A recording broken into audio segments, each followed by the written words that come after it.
क्या ईरान ने तैयार कर लिया है बख्तरबंद किला?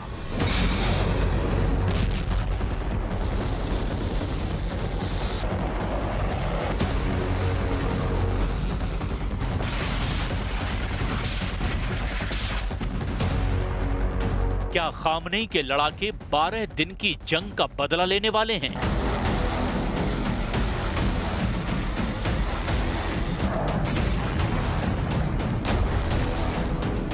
क्या ईरान अब इजराइल को सबक सिखाने वाला है?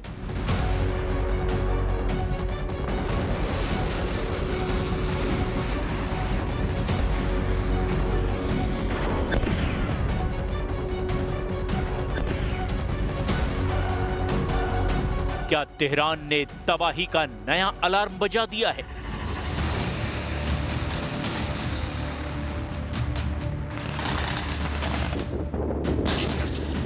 ये सवाल अतिशयोक्ति नहीं है, ना ही ये सवाल हवा में उठ रहे हैं। इन सवालों के पीछे वो चिंगारी धीरे धीरे सुलग रही है जिसे ईरान के सुप्रीम लीडर अयतुल्ला खामनेई हवा दे रहे हैं। इन सवालों के पीछे एक ऐसा बवंडर उठ रहा है जो किसी भी वक्त ईरान के दुश्मनों के लिए चुनौती बन सकता है, क्योंकि 12 दिनों की जंग ने ईरान को एक ऐसा सबक दिया है जो अब इजराइल को बहुत भारी पड़ने वाला है। यही वजह है कि पश्चिम एशिया में तनाव की लपटें तेज हो चुकी हैं। तेहरान ने न सिर्फ इजराइल के साथ किसी भी संभावित युद्ध की चेतावनी दी है, बल्कि ये भी साफ कर दिया है कि उसने मौजूदा युद्ध विराम प्रस्ताव को खारिज कर दिया है। ईरानी नेतृत्व का कहना है कि हालात किसी भी पल युद्ध में बदल सकते हैं। वॉशिंगटन पोस्ट में छपे इन शब्दों का इशारा बिल्कुल साफ है, वो ये कि ईरान अब आग से खेलने की पूरी तैयारी कर चुका है। ईरान ये तय कर चुका है कि दुश्मन के खिलाफ उसे कैसे बचना है, कैसे उसके किले को भेदना है, कैसे उसके एक हमले का करारा जवाब देना है। यानी ईरान इस बार पूरी ताकत के साथ अपने दुश्मन पर हमला करने की तैयारी में है। लेकिन सवाल ये उठता है कि आखिर ईरान ऐसा क्या कर रहा है कि अब उसका एक एक कदम इजराइल पर भारी पड़ने वाला है। ऐसा कौन सा तरीका ईरान इस्तेमाल करने वाला है जिसके जरिए इजराइल को जवाब दिया जाएगा?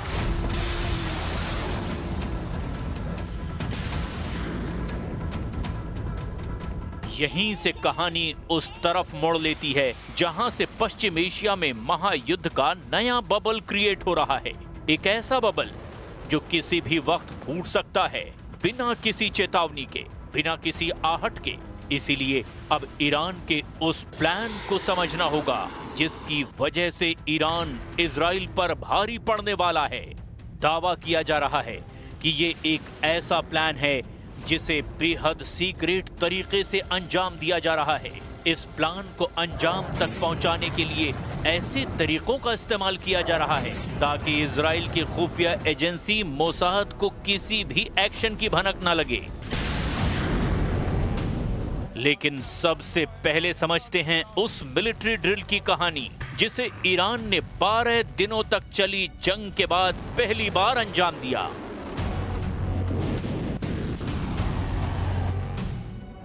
12 दिनों तक चली जंग के बाद पहली बार ईरान ने अपने समुद्री मोर्चे पर सस्टेनेबल पावर 1404 नाम का सैन्य अभ्यास शुरू किया। ये ड्रिल महज एक एक्सरसाइज नहीं बल्कि एक बड़े संदेश का हिस्सा है। फारस की खाड़ी से लेकर ओमान की खाड़ी और अरब सागर तक फैले इस युद्धाभ्यास में ईरान की नौसेना ने अपने सबसे घातक हथियारों का प्रदर्शन किया। ड्रिल में शामिल वॉरशिप ने लंबी दूरी की क्रूज मिसाइलें दागी जिसका लक्ष्य सैकड़ों किलोमीटर दूर समुद्र में तैनात नकली दुश्मन जहाज थे। साथ ही ड्रोन स्वार्मिंग टेक्नोलॉजी का इस्तेमाल करके दिखाया गया कि किस तरह से ईरान एक साथ कई फ्रंट पर दुश्मन को घेर सकता है। ईरानी नौसेना के प्रवक्ता का साफ कहना है, ये अभ्यास हमारी आत्मनिर्भरता और दुश्मन को हर हाल में जवाब देने की क्षमता को दिखाता है। इस ड्रिल के दौरान जो वीडियो सामने आ रहे हैं उसकी धमक पूरे पश्चिम एशिया में सुनाई दे रही है। ईरान के जंगी जहाज एक साथ क्रूज मिसाइलों की बौछार कर रहे हैं। ड्रोन दस्तों के जरिए आसमान में बना सुरक्षा कवच तैयार किया गया। ये तस्वीरें न केवल इजराइल बल्कि अमेरिका और खाड़ी देशों के लिए भी बहुत ज्यादा इंपॉर्टेंट हैं। सीधा संदेश है कि ईरान किसी भी संभावित युद्ध में समुद्र को अपनी ढाल और हथियार दोनों की तरह इस्तेमाल कर सकता है। इस अभ्यास का मकसद ये दिखाना है कि ईरान अब ओल्ड जनरेशन मिसाइलों पर निर्भर नहीं। 12 दिनों की जंग में जिन मिसाइलों से इजराइल के बड़े शहरों को हिलाया गया था, वो मिसाइलें तो दरअसल पुरानी थी, लेकिन अब ईरान के पास न्यू जनरेशन के मारक हथियार हैं।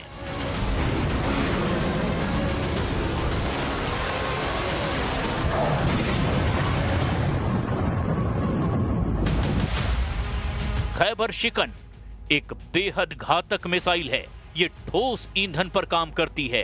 इस मिसाइल को लॉन्च करने में महज कुछ मिनट ही लगते हैं और इसकी रेंज है 1400 किलोमीटर तक।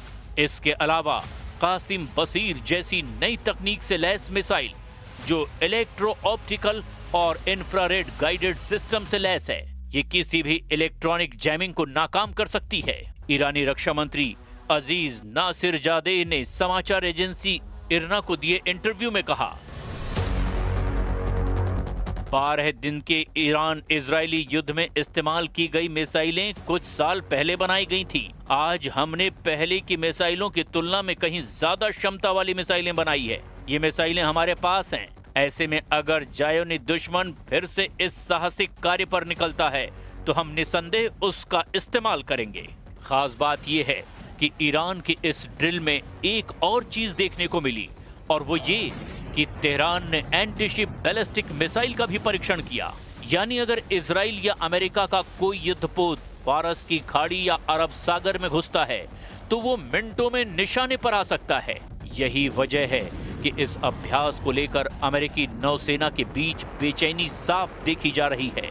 इस ड्रिल का सबसे बड़ा संदेश यही है, ईरान अब रिएक्टिव पावर नहीं बल्कि प्रोएक्टिव स्ट्राइक फोर्स बनने की तैयारी कर चुका है। अब वो इंतजार नहीं करेगा कि दुश्मन पहले हमला करे, बल्कि हालात बने तो खुद ईरान पहले वार करने में नहीं हिचकिचाएगा।